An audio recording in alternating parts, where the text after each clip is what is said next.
Yo, are you going through a hard time? That's all right. And actually, this is a conversation I have with at least a few of my athletes every single week, right? And just recently, I was reminding some athletes of mine about this as well. One of the things I do with my clients is each week I check in with them, make sure they're making progress. Like, hey, are you consistent? Hey, are you lifting a heavier weight? All right, are you doing more reps? Are you moving better? Are you feeling better? All right, making sure that we're not just uselessly doing things, but we're actually taking steps in the right direction, right? And I often have a few athletes who are just like, man, last week, like, I've just been going through a lot of stuff emotionally. I've been busy. I barely got like a couple of workouts in. And even when I did, like, it was just like, I wasn't 100% and I feel really bad, feel really down on myself. That's often what I hear. Okay. I need to remind you that that is a part of the process.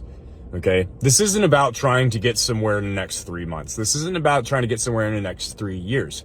What this is about is that you are going to be 70 years old one day running sprints with your grandchildren while everyone else is on crutches, right? What this is about is living a legendary life, okay? And you can only forge that when it's hard, okay?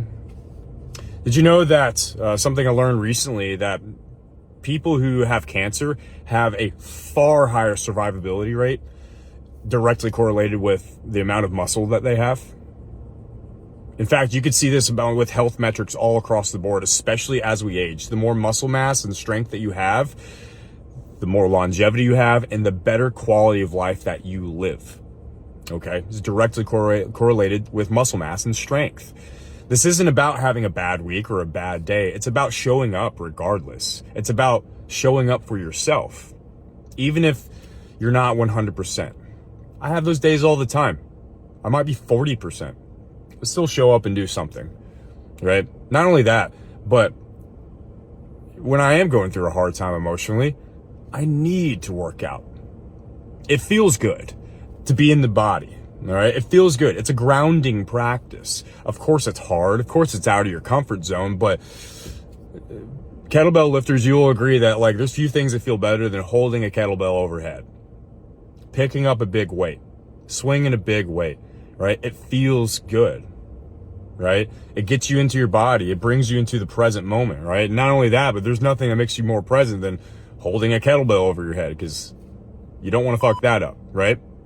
So it brings you into the here and now, and that is just so necessary. It's more than just picking up a weight. It's more than like just trying to get in shape. This is self-cultivation practice, and it is the hard weeks that you still tried to show up and do something. Well, those are actually the best weeks, because you're just built that integrity with yourself. You're building that discipline with yourself, that confidence. So if you're analyzing your progress here, I want you to understand that sometimes the best progress is the fact that you kept on keeping on, because that's what's going to keep you keeping on for the rest of your life.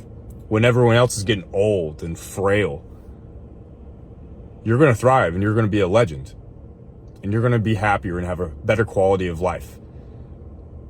And you can look yourself in the mirror and be confident of the person that you are building.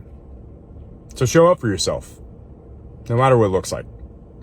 That's progress.